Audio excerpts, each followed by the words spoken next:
अल्हम्दुलिल्लाहि रब्बिल आलमीन वल्लाकिबतुल मुत्तकीन क़ाल अल्लाह तबारक व तआला फ़िल कुरानिल मजीद वल फ़ुरक़ानिल हमीद इन्नद्दीन इंदल्लाहिल इस्लाम सदक़ल्लाहुल अज़ीम अस्सलातु वस्सलामु अलैका या सय्यदी या रसूलल्लाह व अला आलिका व अस्हाबिका या हबीबल्लाह अस्सलातु वस्सलामु अलैका या ख़ातमन नबिय्यीन व अला आलिका व अस्हाबिका या रहमतल लिल आलमीन। हम्दुस्सलात के बाद इंतहाई इज़्ज़तों, मोहब्बतों, इरादतों, अक़ीदतों के लायक हाज़रीन ग्रामी अज़ी मरतबत, आज की ये पुरवकार तकरीब मोहतरम हाजी शेर साहिब, उनके पोते और बरादर औरंगज़ेब साहब, उनके बेटे शाहवेज़ हसन, उनके सुन्नत हकीका के हवाला से इस तकरीब का इनेकाद किया गया। अल्लाह इनको जज़ाए खैर अता फ़रमाए और अल्लाह उस बेटे को अपने वालिदैन के लिए, अपने ख़ानदान के लिए, अपनी फैमिली के लिए और हम सब के लिए फ़रहत और सुकून का सामान बनाए। हज़रात दी मुहतशम, ये इनका ज़ौक़ था कि इन्होंने आपके लिए ज़ियाफ़त का अहतमाम किया और आपको मदू किया कि अल्लाह की नेमत जो इन्हें मुयस्सर आई है, अल्लाह ने जो बेटे की सूरत में नेमत अता फ़रमाई है, हकीका उस नेमत और रहमत के मिलने पे शुक्र का नाम है, जो आका करीम सल्लल्लाहु अलैहि वसल्लम की सुन्नत है। जामे तिरमिज़ी के अंदर ये हदीस मौजूद है। मेरे और आपके आका करीम सल्लल्लाहु अलैहि वसल्लम ने इरशाद फरमाया कि बच्चा अकीके के अंदर गिरवी होता है और जब उसका अकीका किया जाता है तो वो गिरा उससे दूर हो जाती है। तो ये अकीका जो हम करते हैं, ये हकीकत में अल्लाह की उस नेमत और रहमत का इज़हार शुक्र होता है कि अल्लाह तेरा शुक्र है कि तूने हमें बेटा या बेटी अता फरमाया। आका करीम सल्लल्लाहु अलैहि वसल्लम ने जो औलाद के मुतल्लिक हकूक़ बयान फरमाए, उनमें से चंद हकूक़ आपके सामने पेश करता हूँ। इन्नद्दीन इंदल्लाहिल इस्लाम, अल्लाह फरमाते हैं कि बेशक दीनों में से बेहतरीन दीन, अल्लाह का पसंदीदा दीन दीन इस्लाम है। आज शाबानुल मुअज़्ज़म की 5 तारीख़ है और बाद कौल के मुताबिक इस तारीख़ को हज़रत इमाम हुसैन रदी अल्लाह ताला अन्हु की विलादत हुई। जब हज़रत इमाम हुसैन की विलादत हुई तो हुज़ूर को पता चला कि अल्लाह ने मेरी बेटी को बेटा अता फ़रमाया है। तो हुज़ूर हज़रत मौला अली शेर खुदा रदी अल्लाह ताला अन्हु के काशाना अक़दस पे तशरीफ़ लाए और तशरीफ़ लाकर हुज़ूर ने फरमाया, ए अली अरूनी इब्नी, मुझे मेरा बेटा दिखाओ। जब हज़रत अली ने सफ़ेद कपड़े के अंदर इमाम अली मकाम को लपेटा और हुज़ूर की बारगाह में लाए तो हुज़ूर ने फरमाया, मा सम्मी तुमूहु, अली बताओ इनका नाम क्या रखा है, इस बेटे का तुमने नाम क्या रखा है। तो अर्ज़ करते हैं, या रसूलुल्लाह सल्लल्लाहु अलैहि वसल्लम अभी रखा नहीं, लेकिन ज़हन में एक नाम था कि मेरा दिल चाहता है कि मैं इसका नाम हरब रखता। हुज़ूर आक़ा सल्लल्लाहु अलैहि वसल्लम ने इरशाद फरमाया, अली ज़रा नज़दीक तो आओ ना, ज़रा करीब आओ। जब अली करीब आए तो फरमाया, इसे देख, ये पहले से ज़्यादा खूबसूरत नहीं है। यानी पहले बेटे से मुराद इमाम हसन था, यानी इमाम हसन से इमाम हुसैन ज़्यादा खूबसूरत थे। तो फरमाया, अली ज़रा देखो तो सही ना, पहले का नाम अगर हसन है तो इसका नाम हरब तो नहीं ना रखना चाहिए। तो अर्ज़ करते हैं, आका इसका नाम क्या होना चाहिए। तो हुज़ूर ने फरमाया, बल हुआ हुसैन, इसका नाम हुसैन रखना चाहिए। जो हसन से ज़्यादा खूबसूरत है उसका नाम हुसैन रखना चाहिए। आज शाहज़ेब हसन के साले सवाब ख़त्म ये जो तकरीब हकीका है, इसमें आपको मदू किया गया है और शेर साहब के जो आबाओ अजदाद हैं उनकी रूह को हमने इसाले सवाब भी करना है और उनके लिए ये जो तकरीब रखी गई है, अल्लाह कब्र की रोशनी का भी सामान बनाए। तो ये जो बेटा शाहज़ेब हसन है, ये अल्लाह ने इन्हें अता किया तो इन्होंने नाम शाहज़ेब हसन रखा। अब किसी का नाम उसका नाना रखता है, किसी का नाम उसका दादा रखता है, किसी का नाम उसका बाप रखता है, किसी का नाम उसकी माँ रख देती है, कोई अजीज़ रखता है। इमाम हसन हुसैन वो सैयद हैं जिनका नाम इमामुल अंबिया ने खुद रखा था और हुज़ूर ने फरमाया था, लोगों ये जो अली है ना, ये मेरे साथ ऐसे निस्बत रखते हैं जैसे हज़रत हारून की हज़रत मूसा अलैहिस्सलाम से निस्बत थी, लेकिन एक फ़र्क है कि अला इन्नहु ला नबी अबादी। हुज़ूर ने फरमाया हारून नबी थे लेकिन अली नबी नहीं है, लेकिन निस्बत उनकी यही है। जैसे हज़रत हारून के बेटे थे ना, एक का नाम शबर था और दूसरे का नाम शब्बीर था, तो इसका अरबी के अंदर जो तर्जमा बनता था वो हसन और हुसैन बनता था।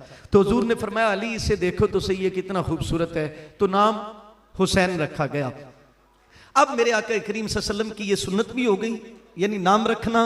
और अगली सुन्नत जो मेरे आका करीम सल्लल्लाहु अलैहि वसल्लम ने इमाम हुसैन के साथ की, आप बाद रवैयात के अंदर आता है कि आपने खजूर मंगवाई और खजूर को मुंह में डाला और उसे नरम किया और हजरत इमाम हुसैन के मुंह में डाल दी। बाद रवायात के अंदर यह भी बात मौजूद है कि हुजूर ने अपने लुआब दहन को सिर्फ खजूर मस नहीं की, सिर्फ लुआब दहन की गुड़ती दी। तो सबसे पहला जो हक औलाद का है वो ये है कि उसके लिए नेक माँ का इंतखाब किया जाए। फिर जब बेटा पैदा हो तो दूसरा उसका हक है कि उसका जो है ना वो उसके सीधे कान में अजान पड़ी जाए, यानी बच्चा या बच्ची पैदा हो तो उसके सीधे कान में अजान पड़ी जाए। हजरत अली फरमाते हैं जब मैंने बच्चे को लपेट के हुजूर की गोद में दिया तो हुजूर ने अपनी शहादत वाली उंगली हजरत इमाम हुसैन के कान में दाखिल की और कान में दाखिल करके ना हुजूर ने बाहर निकाली और अपने लबों से हुजूर ने अजान पढ़ी। और 2 जगह पर या हद 3 जगह पर अजान का जिक्र आता है हुजूर ने अजान पढ़ी, वरना हुजूर ने कभी अजान नहीं पढ़ी। क्योंकि अगर हुजूर अजान पढ़ते और कहते हैया अलस सलाह, आओ नमाज की तरफ, अगर कोई ना आता तो वो काफिर हो जाता। अगर हुजूर कहते कि हैया अलल फलाह, आओ नमाज की तरफ, और अगर कोई लब्बैक ना कहता तो काफिर हो जाता। और ये हदीस के अंदर बात मौजूद है। मेरे नबी गुजर रहे थे, हजरत अली से फरमाया वो जो बंदा सोया है उसे जगाओ, उसे उठाओ। हजरत अली चले गए और उठा के वापस आए ना तो हुजूर से पूछा या रसूलल्लाह हर खैर आप खुद कमाते हैं, नमाज का वक्त था उसे उठाना था खुद उठाते। मेरे रसूल आज़म सल्लल्लाहु अलैहि वसल्लम ने इरशाद फरमाया अली तुमने उठाया है ना, तुमने उठाया है, अगर वो ना उठता तो काफिर ना होता, ईमान तो बच जाता। अगर मैं उठाता तो नींद का गलबा होता और ना उठता तो काफिर हो जाता। यानी हुजूर की बात की इतनी अहमियत है, हुजूर के मकाम और मर्तबे को समझिए। अल्लाह अकबर कबीरा। हुजूर ने कभी अजान नहीं दी, क्योंकि हुजूर अगर नमाज के लिए अजान देते ना, नमाज के लिए, और कोई ना आता तो उसका दीन खत्म हो जाता। हुजूर ने जिन कानों के अंदर अजान पड़ी थी उनका नाम हसनैन करीमैन है। तो हजरत अली फरमाते हैं सीधे कान में अजान पड़ी गई, उल्टे कान में अकामत दी गई। फिर मुझसे पूछा नाम क्या रखा है, तो मैंने अर्ज कर दी। हजरत अली शेर खुदा फरमाते हैं हुजूर ने खुद नाम रखा। तो पता ये चला कि अजान देना, अजान के बाद गुड़ती देना, गुड़ती के बाद नाम रखना, ये कोई ऐसी वैसी बात नहीं है, ये मेरे मुस्तफ़ा की सुन्नत है। अब अगला जुमला सुनिए। मेरे रसूल अकरम सल्लल्लाहु अलैहि वसल्लम 7वां दिन हुआ, 7वां दिन तो हजरत इमाम हुसैन का अकीका किया।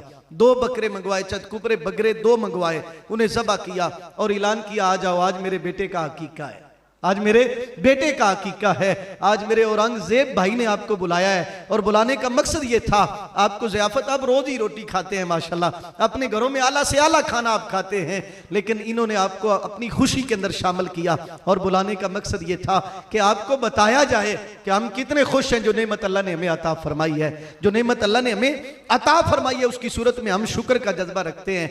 तो हुजूर आका नेमत की ये सुन्नत है।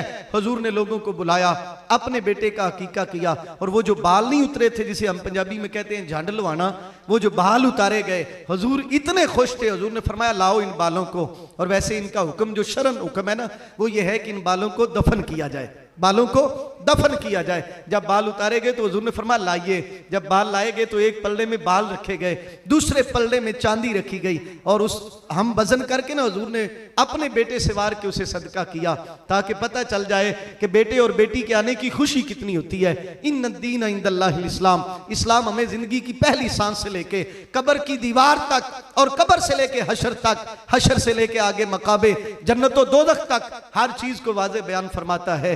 तो ये जो चीजें हैं ये इस्लाम का हुस्न है, लेकिन इसे दीन में रहते हुए कीजिए और इन मामलात को दीन में कीजिए। ये जो मामला किया गया ये भी खूबसूरत है। और वैसे इससे भी खूबसूरत ये है कि हम अकीका करें और अकीका करके अल्लाह को राजी करें और अल्लाह को राजी करके अपने बेटे पे जो बोझ था उसको उतारें। और उतार के मेरे नबी सल्लल्लाहु अलैहि वसल्लम ने जो आगे बयान फरमाया वो सुनिए। फरमाया सबसे जो जिम्मेदारी, बड़ी जिम्मेदारी है वालिदैन की, जैसे नेक माँ का इंतखाब करना ये वालिद की जिम्मेदारी थी। बेटा पैदा हुआ तो सीधे कान में अजान पढ़ना बाप की जिम्मेदारी थी। फिर उसे गुड़ती दी गई तो ये भी सुन्नत हो गया, फिर उसका नाम रखा गया तो ये भी सुन्नत हो गया, फिर अकीका किया तो ये भी सुन्नत हो गया। मेरे रसूल फरमाते हैं जो सबसे बड़ी जिम्मेदारी एक वालिद की है वो ये है कि वो हमेशा अपनी औलाद को रिज़्क़े हलाल खिलाए, रिज़्क़े हलाल खिलाए, क्योंकि हलाल से जो खून बनेगा उसमें दीन की हलावत मौजूद होगी, उसमें अदब होगा, उसमें मोहब्बत और चाशनी होगी। आज हमारी दौड़ है कि हम दूसरे से आगे निकल जाएं, खुदा के लिए ऐसा ना करें, आगे निकलने की कोशिश ना करें। और मैं अक्सर दोस्तों को कहता होता हूं ये अगर मटन से भरा जा सकता है तो ये अचार से भी भर सकते हैं, और ये भिंडी तोरी से भी भर सकता है, लेकिन वो अचार जो मिर्च है ना जी, वो हलाल की होनी चाहिए, और जो लुकमा है वो हलाल का होना चाहिए। तो कोशिश कीजिए अपनी औलाद को हलाल रिज़्क खिलाइए, और जब हलाल रिज़्क खिलाया जाएगा तो नज़रों में हया पैदा होगा, सीने में जो दर्द है ना दिल, वो अल्लाह ताला उसमें चाशनी पैदा करेगा और नूर पैदा करेगा। मेरे रसूल आदम सल्लल्लाहु अलैहि वसल्लम ने इरशाद फरमाया 100 दिरहम का लिबास खरीदा जाए, 99 हलाल के हूँ, तवज्जो है जी, 99 हलाल के हूँ। मेरे रसूल फरमाते उसमें एक हराम का शामिल करके 100 पूरा करके बंदा लिबास खरीद ले, जब तक लिबास वो बदन पे रहेगा अल्लाह कोई इबादत उसकी कबूल नहीं करेगा।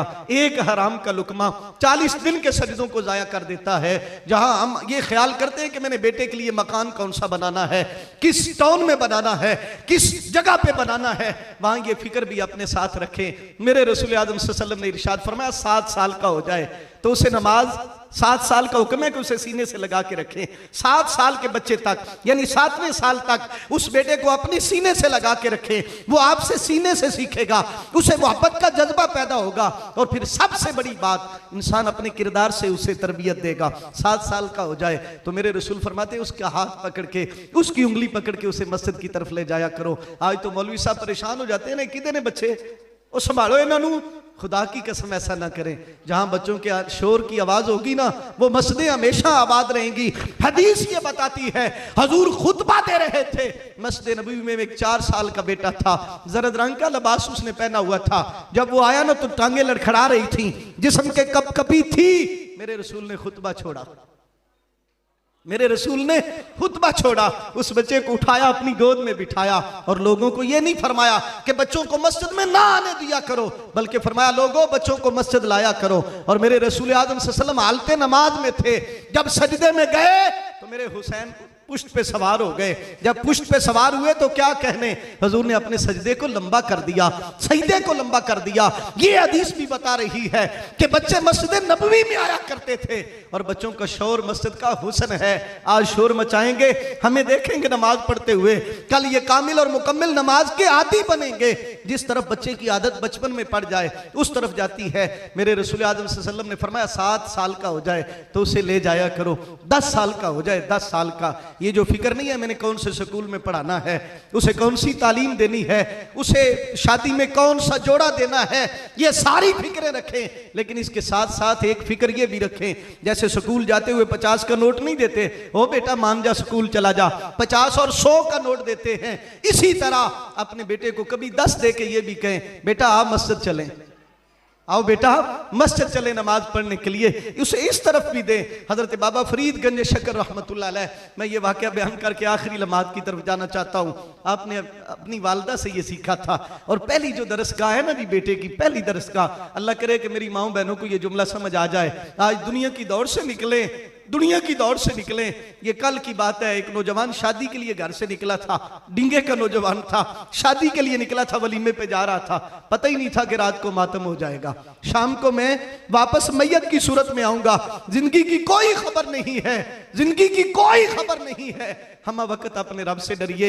मैं हज़रत बाबा फरीद रहमतुल्लाह अलैह, मैं अपनी बहनों के लिए एक जुमला कहना चाहता हूँ। उलमा फरमाते हैं अगर बाप नेक हो तो दीन दहलीज के अंदर दाखिल होता है, यानी घर के अंदर सिर्फ दाखिल होता है। और उलमा फरमाते हैं अगर माँ नेक हो तो दीन 7 पुश्तों में जाता है, माँ नेक हो तो दीन 7 पुश्तों में जाता है। और कितना सोना वक्त था। ये मेरे बुजुर्ग बैठे हैं, इनसे पूछिएगा, आज तो वो हुस्न खत्म हो रहे हैं, आज तो मामले ही खत्म हो रहे हैं। यार कैसा मंजर होता होगा जब सुबह फजर की नमाज पढ़ के, मेरी दादी जान मैंने देखा है, मेरी नानी जानू ने मैंने नहीं देखा लेकिन मैंने सुना है, मैंने देखा, वो उठ के ना सुबह सुबह सराहने पे कुरान रखती थी और बावुजू तलावत करती थी, फिर उसी वुजू की कैफियत में उठ के आटा गूंद के रोटी बनाती थी। फिर ऐसी रोटी खाने वाला कुछ तो कुछ करेगा ना जी, जो देखेगा वो सुनेगा और पढ़ेगा फिर करेगा। हजरत बाबा फरीद रहमतुल्लाह अलैह, आपकी वालदा ने कहा बेटा नमाज पढ़ा करो। बच्चे थे ना, बच्चे थे, बच्चों से खेला करते थे। पूछ लिया माँ नमाज पढ़ूंगा तो क्या मिलेगा? माँ ने कहा बेटा शक्कर मिलेगी। अब मुसल्ला बिछाया, वुजू करवाया, खड़ा कर दिया, एक कोने में शक्कर की पुड़िया रख दी। जब मुसल्ला उठाया तो नीचे थी। फरमाया बेटा देखा ना शक्कर मिलती है। एक दिन ऐसा भी आया, उलमा ने लिखा है, मुख्तसर कर रहा हूं, ऐसा भी आया, आप कोई काम कर रही थी तो बेटे ने खुद ही वुजू किया। पहले वुजू करवाती थी, मुसल्ला बिछाती थी, खड़ा करती थी, आज उन्होंने खुद ही वुजू कर लिया और दौड़ के आके ना मुसल्ले पे खड़े हो गए। तो उस बाबा की वालदा जो थी ना, उनकी आंखों में आंसू आ गए। अल्लाह अगर आज इसे ना मिली पुड़िया, वो पुड़िया अगर मुयसर ना आई तो शायद मेरा बेटा ये छोड़ दे, ये खैर कमाना तरक कर दे। अल्लाह तू रहम कर। अब कैसे आई, किसने लाई, ये अल्लाह जाने और उसका मामला जाने। हमें दखल की जरूरत नहीं है और ज्यादा इसको उधर लेके जाने की भी जरूरत नहीं है। वो बेनियाज है। अगर सालेह अलैहिस्सलाम की ऊँटनी पत्थर से निकाल सकता है, अगर सालेह अलैहिस्सलाम की ऊँटनी पत्थर से निकाल सकता है, अपने एक बंदे के कहने से मुर्दे को कब्र से उठा सकता है, तो वो हर चीज पे कादिर है, क्योंकि उसकी शान है इन्नल्लाह अला कुल्ले शैइन कदीर। वो हर चीज पे कादिर है और उसकी शान ये है कि हुक्म तेरे बिन कख नहीं हिलदा। वाह कुदरत दा वाली जिया जून निगाह दी विच हर पत्थर हर डाली। फरमाया बंदे तू मेरा बन के देख। अब उस माँ ने अर्ज की, अल्लाह मेरे बच्चे को इस रास्ते से ना हटाना, मेरी लाज रखना। जब नमाज पढ़ी तो मुसल्ला उठाया, पुड़िया मौजूद थी तो हैरान हो गई। अर्ज करती है, अल्लाह तू बड़ा बेनियाज है, अल्लाह तू बड़ा बेनियाज है जो अपने बंदों की लाज रख लेता है। वो बच्चा जब जवान हुआ ना, वो बच्चा जब जवान हुआ, फिर उसका किरदार, उसकी सीरत हमारे सामने मौजूद है। तो 7 साल का हो जाए तो ले जाओ, 10 साल का हो जाए तो फिर फरमाया डंडा, ये जो आप कहते नहीं है वो जो टांग के रखते हैं घरों में, वो टांग के रखें, यानी दुर्रा डंडा टांग के रखें। उसे डर रहे बच्चे को। आज तो एक नया निजाम चलने लगा है, पता नहीं ये कहां से आया है, मार नहीं प्यार। लेकिन उस्ताद की मार भी आप जानते हैं, अल्लाह अकबर, वो बच्चे की तरबियत के लिए होती है, बच्चे की रहनुमाई के लिए होती है। उसका डर होना चाहिए ना जी, फिर डर हो तो फिर बंदे को ज्यादा तरबियत मिलती है। बहरहाल उस तरफ नहीं जाता। 10 साल का हो जाए तो फरमाया उससे ले जाओ, फरमाया बालिग हो जाए तो उसकी शादी करो। आज मुआशरे के अंदर गुनाह फैलने का एक अमल ये भी है कि गुनाह, शादियां लेट हो रही हैं, निकाह लेट हो रहे हैं। मेरे रसूल ने फरमाया निकाह निसफ ईमान है, और निकाह करो, कसरत के साथ करो निकाह। मेरे रसूल ने फरमाया मेरी उम्मत को बढ़ाओ, ताकि सुबह क़यामत को जब नबी आए तो मैं अपनी उम्मत पे फख्र करूं, मैं अपनी उम्मत पे फख्र करूं। मेरे रसूल फरमाते हैं 120 सफ़े होंगी, 120 मजमे हशर में कुल मखलूक की 120 सफ़े होंगी। 40 सारे अंबिया की होंगी और 80 सिर्फ मेरी उम्मत की होंगी, 80 सिर्फ मेरी उम्मत की होंगी। तो ये मामले अल्लाह ने हमारे सामने अपने मुस्तफ़ा की सीरत और सूरत के ज़रिए बयान फरमाए। और अल्लाह हमसे बड़ी मोहब्बत करता है और बड़ा करीम है। दुआ करते हैं अल्लाह ताला औरंगज़ेब साहब के बेटे को उनकी आंखों की ठंडक बनाए, हाजी शेर साहब के ख़ानदान को अपने फजल, अपने करम, अपनी रहमत से माला माल फरमाए। इन दोस्तों ने आपको ज़ियाफ़त के लिए बुलाया है, ज़ियाफ़त भी कीजिएगा, लेकिन दुआ कीजिएगा, दुआ कीजिएगा कि वो बेटा हुजूर का सच्चा गुलाम बने, वो बेटा सच्चा हुजूर का गुलाम बने। निकलिए, खुदा के लिए निकलिए, इस दौर से थोड़ा सा निकलिए। जैसे हमारी ये ख्वाहिशें बन गई हैं ना जी, ख्वाहिशें हैं, तलबे हैं। अल्लाह फरमाते हैं एक तेरी ख्वाहिश है और एक मेरी ख्वाहिश है। तू वो करता है जो तेरी ख्वाहिश है, मैं चाहता हूँ वो कर जो मेरी ख्वाहिश है। फरमाया निकल अपनी इस दुनिया से, अगले जहान की तरफ सोच और अगले मामले की तरफ सोच। जब बंदा सोच में पड़ता है तो फिर उसे ये कहना पड़ेगा कि की मोहम्मद से वफा तूने, तो हम तेरे हैं, ये जहाँ चीज़ है क्या लोहो कलम तेरे हैं। अल्लाह अकबर, अल्लाह अकबर, अल्लाह अकबर, ला इलाहा इल्लल्लाहु वल्लाहु अकबर। टाइम जो दिया गया था उससे थोड़ा सा ऊपर भी चला गया हूँ, उसकी भी मैं एडवांस में आपसे माजरत कर लेता हूँ। तो ये ज़रूरी नहीं है कि बंदा फातिहा पे बैठा हो तो ये पढ़ा जाता है, फातिहा पे बैठा हो तो पढ़ा जाता है, ये ज़रूरी नहीं है।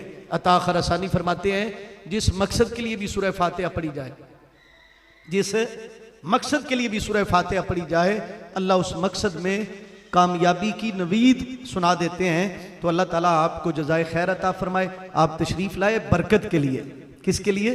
बरकत के लिए। मैं भी पढ़ता हूँ, आप भी पढ़ें, दुरूद शरीफ पढ़ें, एक बार सूरह फातिहा पढ़ें, 3 बार सूरह इखलास पढ़ें, फिर दुरूद शरीफ पढ़ें। वो मिलक करें, बच्चे की जो है ज़िंदगी और खैर की दुआ मांगते हैं, और शेर साहब के ख़ानदान के जो अफराद दुनिया से चले गए उनके इसाले सवाब की दुआ मांगते हैं। अल्लाह मेरा और आपका हामी व नासिर हो, वमा अलैना इल्लल बलाग।